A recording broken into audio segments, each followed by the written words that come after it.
The garage door slammed down on Brenda Whitmore's white Lexus SUV while my hand was still on the remote. Her bumper sat 2 feet inside my garage. Her HOA parking sticker glared under my security light like a badge. My private workshop smelled like hot rubber, machine oil, and her expensive perfume. Behind that door sat my commercial gate control panel, the same system that operated every emergency access gate in Willowbrook Commons.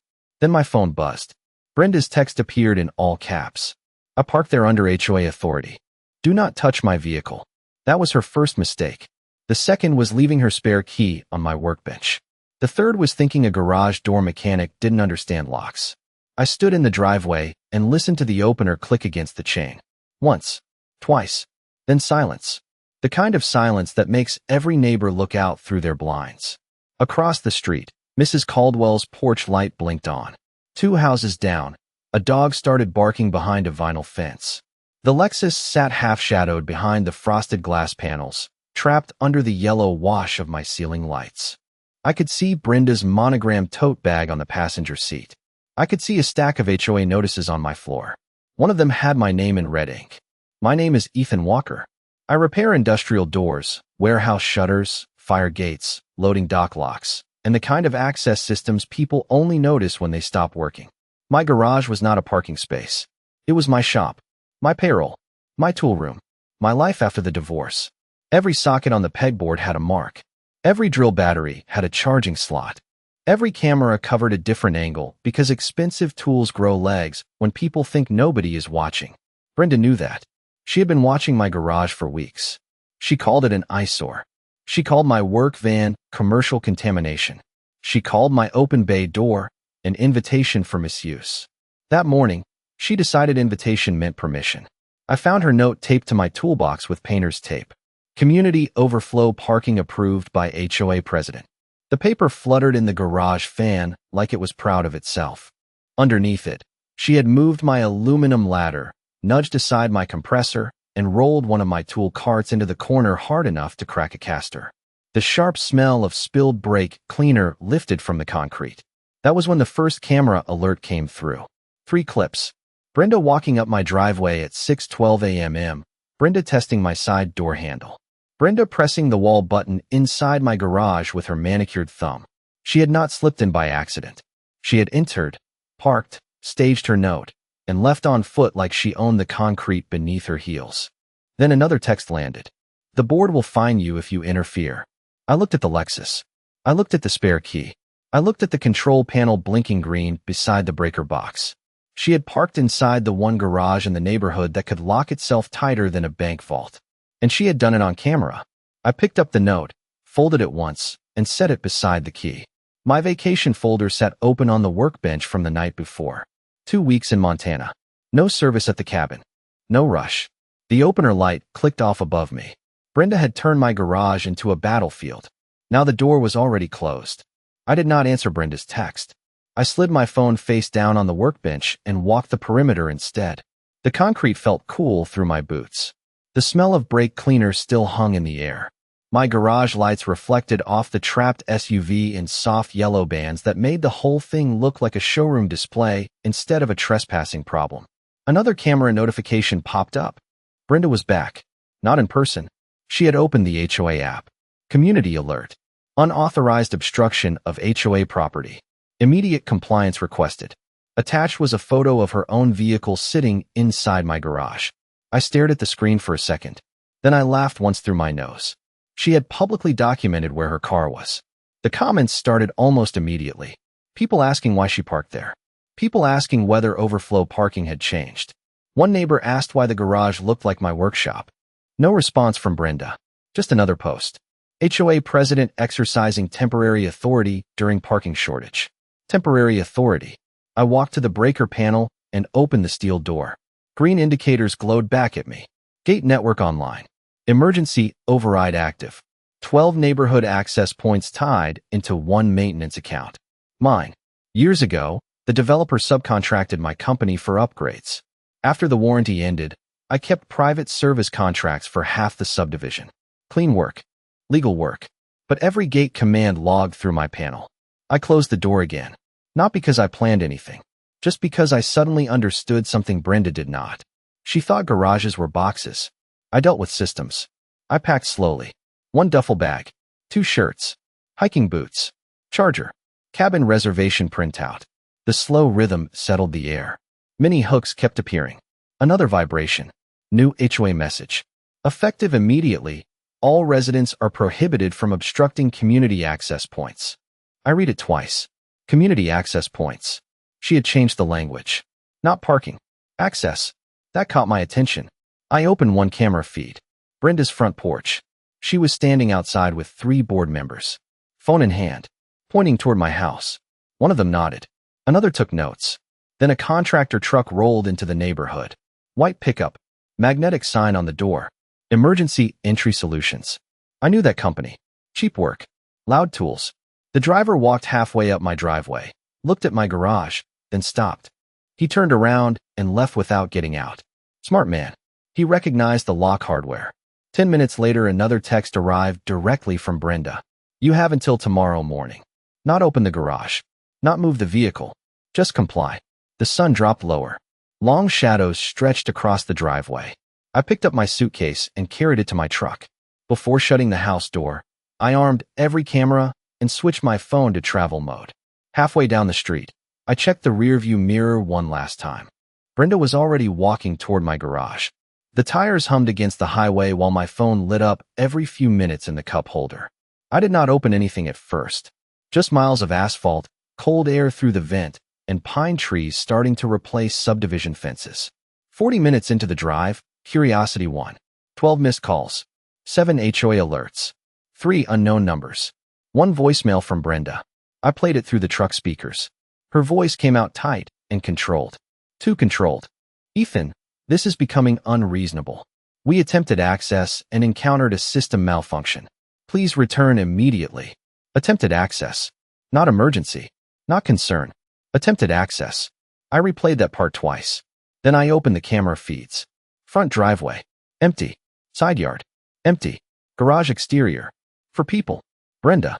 2 board members. 1 man in a gray polo carrying a hard case. The contractor came back. They stood in front of the garage, talking with small movements and crossed arms. Brenda pointed at the keypad. The contractor shook his head. She pointed again. He opened the panel. 20 seconds later, he closed it and stepped back. I could almost read his lips. Not touching that. He left. Brenda stayed. Mini hook. She walked to the side window, looked inside, then pulled out her phone and started recording. I switched to interior cameras. Her Lexus sat under clean white light. Perfectly still. Nothing damaged. Nothing touched. Toolboxes lined the walls. Chargers blinking. Everything exactly where I left it. Then I noticed something new. My workbench. Brenda's spare key was gone. I zoomed in. The folded HOA note was still there. The key was not. She had opened my garage once already. She had come back expecting to do it again. Another notification arrived. Emergency Board Resolution. Temporary authorization approved for access recovery operations. Access recovery operations. The words sat there like they had been chosen by committee. I pulled into a gas station outside Amarillo and parked beside a diesel pump. The smell of gasoline mixed with hot pavement. I bought coffee and opened the neighborhood app. Brenda had posted again. Community inconvenience caused by resident noncompliance. Estimated restoration pending. People started asking questions now. Why was her vehicle inside my property? Why was the board involved? One comment had 30 likes. If she had permission, why not use her key? The post disappeared 6 minutes later. That got my attention more than anything else. Silence means more when people stop talking suddenly. I got back into the truck and kept driving. Another hour passed. Another voicemail appeared. Different voice this time. Male. Calm. Mr. Walker, this is Kevin from HOA Legal Review. We would appreciate a conversation before additional parties become involved. Additional parties. Not authorities. Not insurance. Parties. The cabin was still 6 hours away. I looked at the map, then at the camera feed again. Brenda was standing in my driveway with a measuring tape. I reached the cabin just after sunset. Cold mountain air replaced hot asphalt, and the smell of pine pushed out the lingering scent of machine oil still stuck in my clothes. The place sat exactly like the listing promised. No signal bars. 1 gravel road. 1 wood stove. Quiet. Real quiet. I unlocked the door, dropped my bag, and finally opened the camera dashboard on the kitchen table. The timeline exploded. 43 motion events. I scrubbed backward. Brenda was still outside my garage. Same white jacket. Same clipboard. But now she had company. 2 more board members. A different contractor. And folding chairs. I leaned closer. They had turned my driveway into a meeting. Someone had placed orange cones around the garage. Someone else taped printed notices to my mailbox. HOA Temporary Operations Area. I sat back slowly. Nobody had called police. Nobody had filed anything official. They were creating theater. The next clip loaded. Brenda stood in front of my garage with her phone held vertically and started recording. She spoke with the kind of careful voice people use when they expect their own video to become evidence later. She claimed the garage contained community obstruction. She claimed the board had made repeated attempts to resolve the matter. Then she pointed at the closed door behind her and said the sentence that made me stop chewing. This resident has abandoned access responsibilities. Abandoned. That word again. Same language from her earlier post. Same language from the messages. Somebody was building a narrative. Mini hook. A truck rolled into frame. Local towing company. The driver stepped out and talked to Brenda. She pointed at the garage. He looked confused. Walked to the door. Read the posted notice. Then shook his head and left. 30 seconds later, she ripped the notice off and stuffed it in her bag. That made me smile for the first time all day. People leave traces when they improvise. I opened another feed. Side yard. A neighbor I recognized. Mrs. Caldwell. She walked over carrying a pie dish like she was visiting. Brenda intercepted her. They talked. Mrs. Caldwell looked toward my house and folded her arms. Brenda handed her something. Mrs. Caldwell did not take it. Then she left. Small thing, but important. The neighborhood was watching now. I made coffee on the stove and kept scrolling. More alerts. HOA discussion group. Comments disappearing. Posts edited. Somebody uploaded a screenshot of Brenda's original message with her car visible in my garage. People started asking if board insurance covered personal parking. The screenshot disappeared too. Then I noticed one final clip from 20 minutes earlier. No crowd. No contractor. Just Brenda standing alone in my driveway after dark. She looked around, walked to the wall beside the garage, and held something small up to the keypad. She was trying codes. I watched the replay 3 times before I moved. Brenda stood under my porch light, holding a small remote against the keypad like she expected the universe to reward confidence. Nothing happened. She tried again. Then again. The keypad stayed dark. She looked over her shoulder and stepped closer. The camera caught her mouth moving, counting, trying combinations. The cold blue glow from the keypad washed across her face and made her look less like a president and more like someone guessing on a locked door. Then she stopped, reached into her tote bag, pulled out a folded sheet of paper. She unfolded it and held it under the light. My stomach tightened for the first time. It looked familiar. I rewound, zoomed. Maintenance instructions. Not mine, but close enough to recognize. Somebody had given her old service paperwork. Not access, just terminology. Enough to make someone dangerous. She started pressing a longer sequence. Pause. Enter. Pause. Enter. Nothing.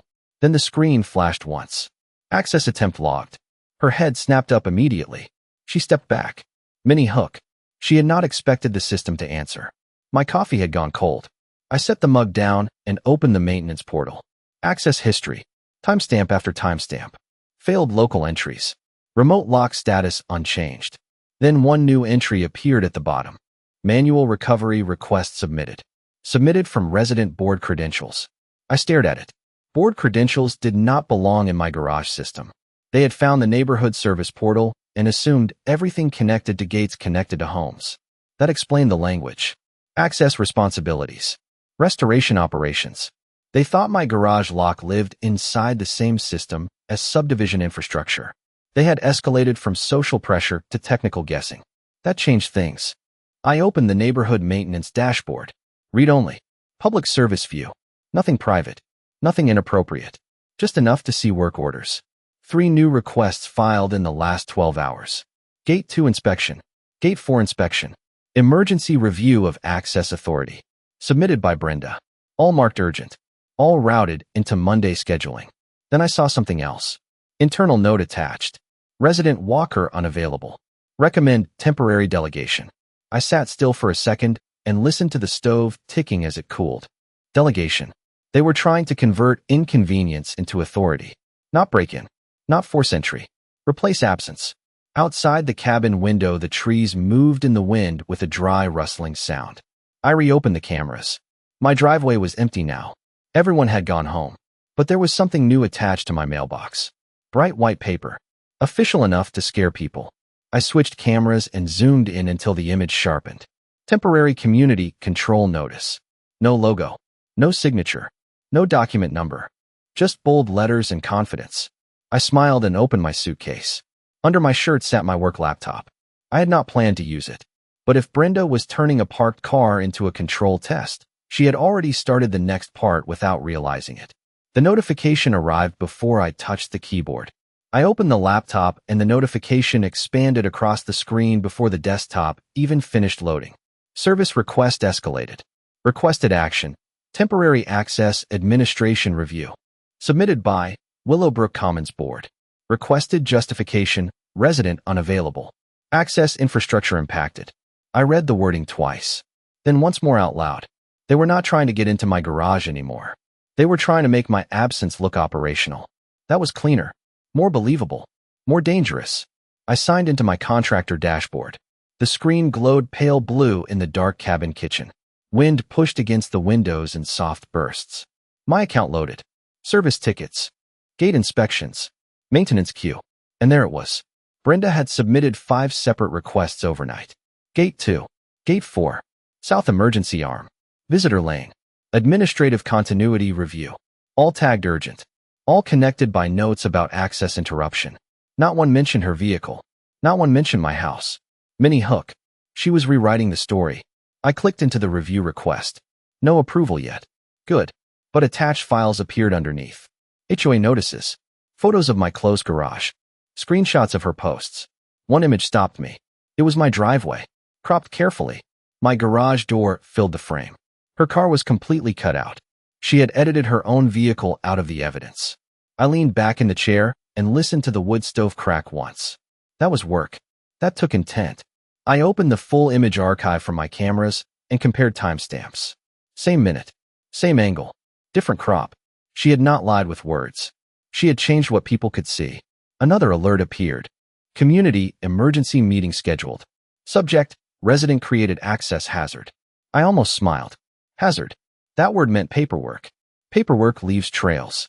I clicked the attendee list. Board members. Legal review. Property management. One outside consultant. Then I froze. The consultant company name looked familiar. North Ridge Entry Systems. I knew them. They lost a bid against me last year. Good people. Conservative. They did not touch private systems without written authorization. I checked the meeting attachment. Brenda had labeled the garage as HOA-adjacent infrastructure. I laughed once and closed my eyes. She really believed categories could become ownership if repeated enough. I did not call anyone. I did not send messages. I exported 4 files. Camera timeline. Original HOA post. Access logs. Full driveway image with her vehicle visible. Then I zipped the folder and saved it with one name. Sequence. I closed the laptop. Outside, the mountain air had gone colder. I stepped onto the porch. No traffic. No neighborhood. Just trees and distance. My phone buzzed again. Unknown number. New voicemail. Female voice this time. Calm. Professional. Hello, Mr. Walker. This is Rachel from North Ridge. We received an unusual request today. I think you should know what they asked us to certify. I played the voicemail standing on the cabin porch with cold air pushing through my jacket. Rachel sounded tired. Not annoyed. Not nervous. Just the voice of someone who had already had a strange day. Mr. Walker, your board representative asked us to certify that your garage lock affects community access operations. We declined. Then they asked whether temporary control could transfer if a resident became unavailable. The message ended there. No drama. No opinion. Just facts. I stood still for a second and listened to wind moving through pine branches. Then I called her back. She answered on the second ring. Quiet office in the background. Keyboard clicks. Someone laughing far away. I introduced myself. There was a pause. Then she exhaled softly. Okay, good. I was hoping you would call. She explained it carefully. Brenda had contacted them 3 times. First asking for emergency override. then asking for technical verification, then asking whether inactive systems could be temporarily administered by community leadership. Rachel said the wording felt rehearsed, like someone trying to make a private object sound public. Mini hook. Then she said something that made me sit down.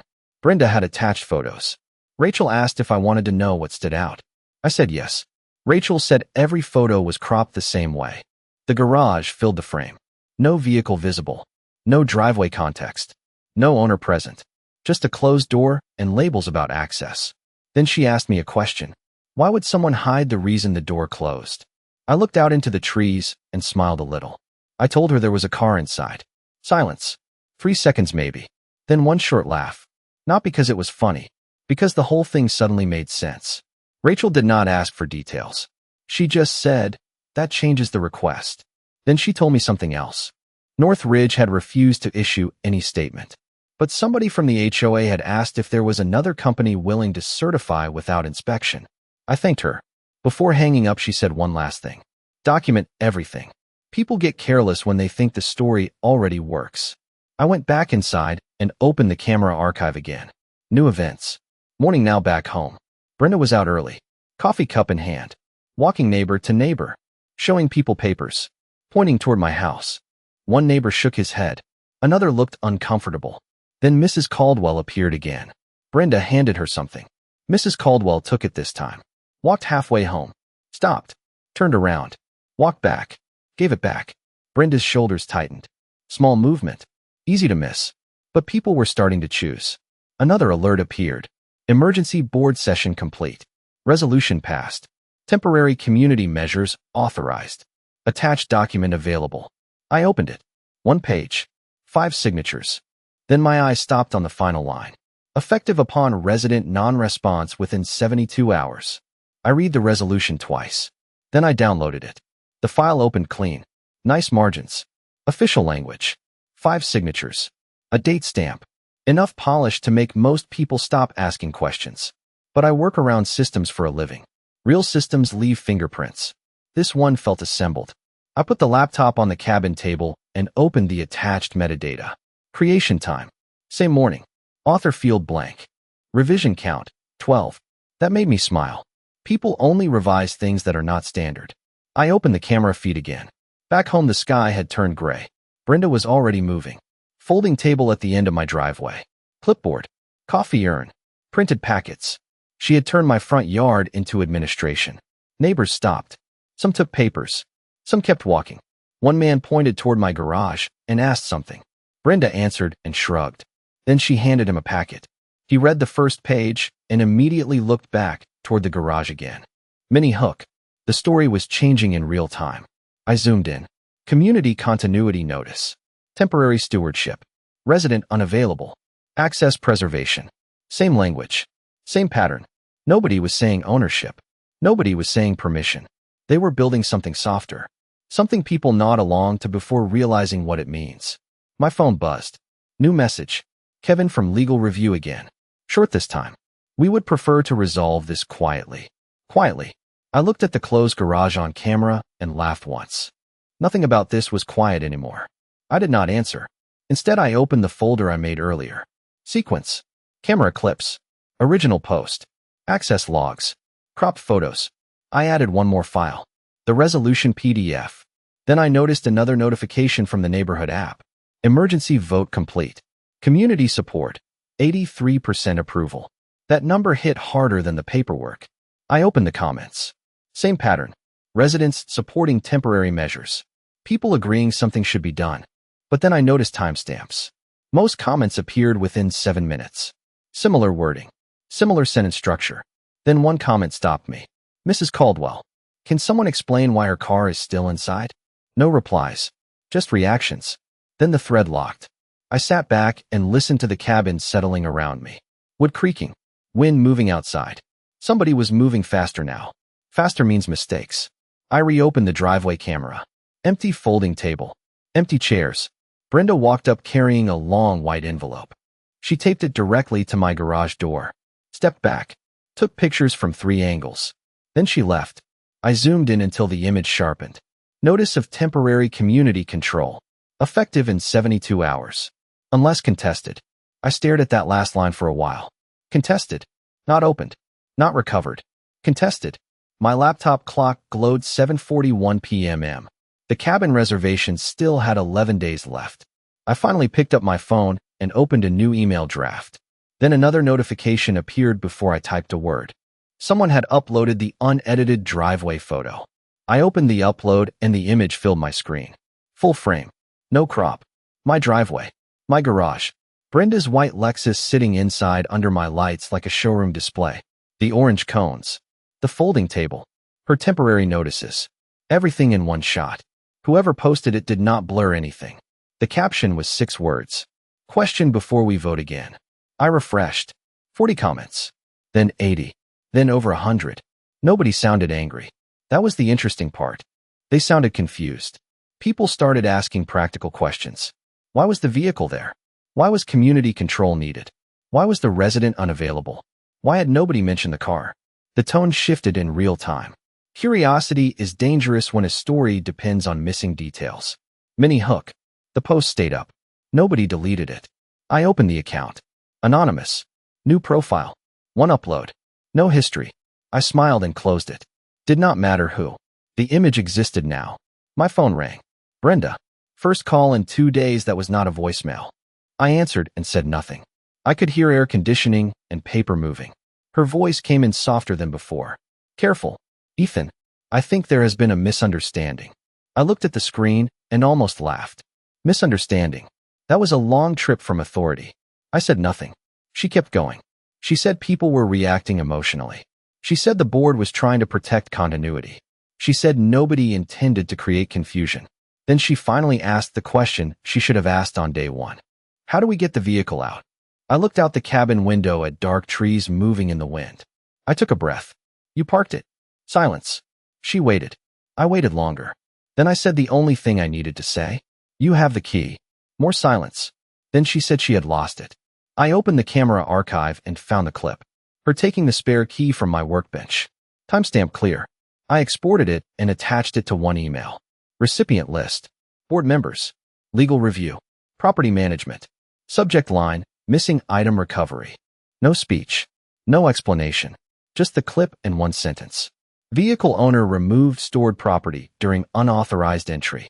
5 minutes later, the emergency resolution disappeared. 10 minutes later, the community notices vanished from my mailbox. 20 minutes later, the legal review email changed status to withdrawn. Nobody called again that night. I stayed at the cabin. The next morning, I checked the cameras while making coffee. My driveway was empty except for 1 person. Mrs. Caldwell stood there holding a pie dish and looking at the garage. Then she taped a handwritten note to the door and walked away. I zoomed in. It said, "Take your time. We can wait."